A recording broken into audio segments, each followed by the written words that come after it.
Good morning, ladies and gentlemen. Thank you for having me on this platform this morning to speak on a topic that is very clear to me, the topic of leadership. My name is Akin Odidi. I'm a lawyer, an author, and a leadership coach. I run a management consultancy outfit called Crystal Career. The title of our webinar today is Leadership Without Impact, Why Leaders Fail. There's no better time than now that the subject of leadership comes to the fore. The world is facing challenges and situations that leadership abilities and capabilities are now needed more than before. Today, I'll be looking at topics such as who is a leader, point to notes about leadership, expectations from a leader, types of leadership, and finally, we'll be looking at some of the myths surrounding the subject of leadership. Now, let's go. Who is a leader? That's the question. A leader is that broad shoulder on whom others can lean. A leader is someone who leads. A leader is someone with the ability, capability, and capacity to lead. A leader is someone who can direct or instruct another person, a group, a team, or an organization to perform a task or to carry out an instruction. From this definition, a leader must therefore be able to lead. A leader must possess the required skills to perform a task. A leader must be capable of performing a task and must have the capacity or knowledge to perform a task and be able to control or supervise the performance of a task. A leader must be ready and willing at all times to lead. There must be a conscious determination to rally others to perform or do whatever is needed to be done. In the world of Warren Bennis, leadership is the capacity to translate vision into reality. It is not just leadership by name. It is the capacity, the ability to translate vision into reality that determines whom a leader is.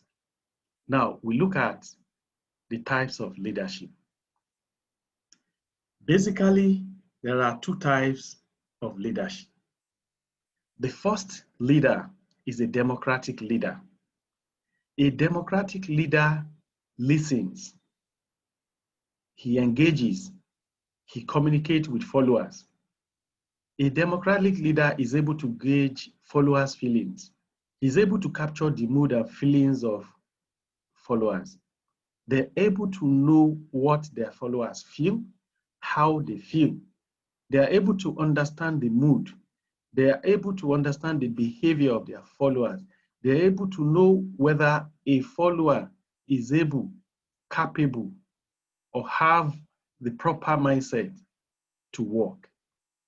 The other kind of leadership is the authoritarian or autocratic leadership. Authoritarian leadership is all about instructions and directions. There's no meaningful engagement. Any form of dissent is not tolerated. In this form of leadership, all we have is a single line of communication and command. They're only interested in results, and they do not care how it is achieved. It is all about results. They don't care about how that result is achieved. And the thing about autocratic leadership is there's just one form of command, and it is up to bottom. It is up to bottom. One major disadvantage of this form of leadership is that it breeds sycophancy. It breeds sycophancy, and a culture of fear is promoted. A culture of fear is promoted because everybody wants to dance to the tune of the leader. Having spoken about the types of leadership, I will now talk about expectations from a leader. The first expectation from a leader is the ability to lead, to influence, and to impact. A leader must be able to lead others. A leader must be able to influence others and impact others. A leader must be able to steer and drive initiative to completion. Because that, in the first instance, is the reason why a leader is a leader. The ability to steer and drive initiative to completion. They should not be found wanting from the beginning of a task till the end and completion of that task. Now, we go to points to note about leadership. It's important for us to note that leadership is not just a word. It's an act driven by a need to succeed. It is an act driven by a need to succeed. Leadership is a helping hand, a calming voice in the midst of chaos. Leadership is that voice that calms when there's chaos everywhere. A leader is that confident, motivated, and reassuring presence, believing and hoping when others feel there's no reason to. When all others have lost hope, a leader is the one that restores hope. In the word of John Maxwell, a leader is one who knows the way, goes the way, and shows the way. A leader knows the way. He leads the way by showing the way. A leader is that person whose character shines through when other characters are dimming. Where others are running, a leader waits to have a problem solved. The first responsibility of a leader is to define reality. The last is to say thank you. And in between, the leader is a servant. And that's what Max Dupree says. And that actually defines whom a leader is. A leader must be the one upon whose shoulder every responsibility falls.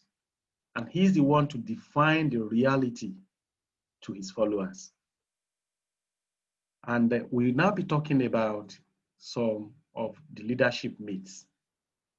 There are so many myths surrounding the subject of leadership that it's not possible for us to look at all of them at this webinar.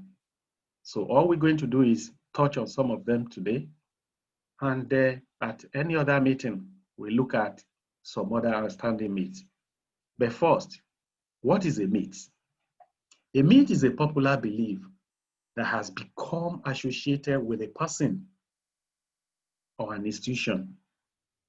A myth is always fiction or half-truth that form part of an ideology and is meant to be received as a fact. It is not a fact, but it's meant to be received as a fact. So, with an understanding of what a myth is, we now go to some of the leadership myths. The first one I'll be looking at is the one that says that a job title makes a leader. This is false. A title does not equate to leadership. Leadership is about responsibility, performance, milestones, and deliver success. Leadership is dynamic. In the performance of multiple tasks, different people can temporarily assume the leadership role without being the titular leaders of that group, team, or organization. A title, therefore, does not make a leader. A title is often merely an objectification of a position, and there are many people categorized as leaders today who do not perform any leadership role apart from the specific role assigned to them. According to John C. Maxwell, leadership is not about title, positions, or flowcharts. It's about one life influencing another. It's about one life influencing another. A leader should be able to influence the life of their followers by their characters, by their attitude, by their behaviors, by their life examples. The other myth we're going to be looking at today is the one that says that only leaders can provide answer or solve problems. This is wrong. Leadership is meant to provide direction, inspiration, and motivation. Leadership is always meant to be part of the solution and not the sole solution. In providing answers, leaders need to engage followers and drive the vision with their input and collaboration.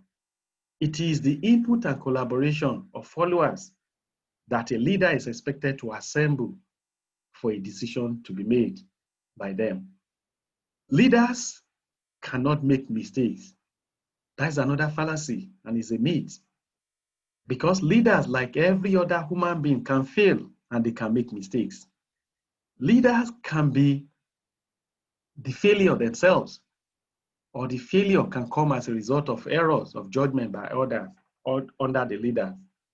Leaders' mistakes can also be a result of too much focus on results rather than on the combined resources needed to achieve that result. Most times, leaders will focus on the end result rather than starting at the point of looking at the resources that are needed for that result to be achieved. So, it's false to assume that leaders cannot make mistakes. In reality, when you see most of the organizations that are struggling today or having problems in terms of growth and productivity and development, most of the mistakes behind the struggle is as a result of leadership failure. Leaders must always be seen or visible. That's another myth. And this is wrong. People with requisite knowledge and experience must be assigned specific roles for a leader to succeed. A leader cannot do it all. And a leader must not strive for visibility. A leader must always strive for productivity. People will need to attend external meetings sometimes or carry out external functions on behalf of the leader organization, especially when these meetings call into fore the technical expertise of followers. It's therefore not always that a leader must be seen or visible. A leader is best when people barely know he exists. When his work is done and his aim fulfilled, they will say, "We did it ourselves." That should be the pride of a leader and not visibility.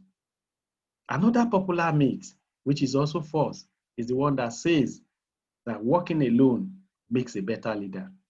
We all know that a leader who wants to work alone to achieve is susceptible to burnout. A leader who wants to work alone to achieve is susceptible to burnout. Leadership works better where there is delegation of tasks, as this ensures focus on more important tasks by leadership. Delegation also helps followers' engagement and open communication. Open communication and followers' engagement build team spirit. Delegation of tasks to followers by leadership also gives a sense of responsibility to followers. It makes the follower believe that they are part of an establishment or an organization. It makes the follower want to give their best when duties are delegated to them. When duties are delegated to followers, they show commitment, they show loyalty. And the popular word of an American general, he says, "No man will make a great leader who wants to do it all by himself or to get all the credit for doing it." No one will make a great leader who wants to do it all by himself or to get all the credit for doing it. A leader must believe in collective responsibility and collective achievement for them to succeed. There's this also myth that says that a leader must be articulate and a good orator. This is completely false. Why a leader must be a good communicator, oratorial prowess is not a requirement to be a leader.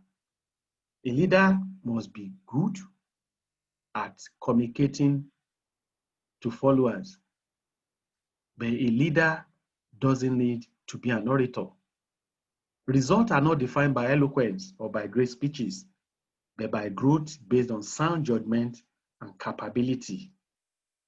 The result is not as a result of how good a leader can speak, but about sound judgment, capacity, capability of a leader.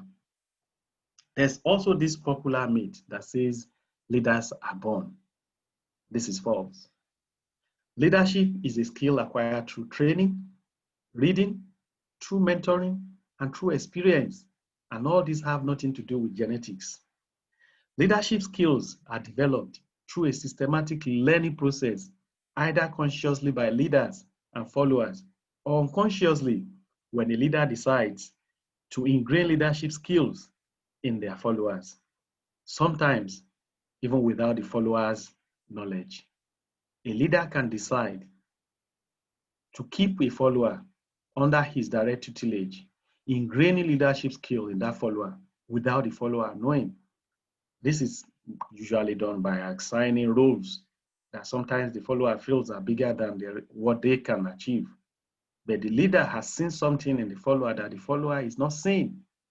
And that's what the leader wants to come out. And another myth is the one that says that leaders can teach, but cannot be taught. Leaders can always learn from followers the same way that followers can learn from leaders.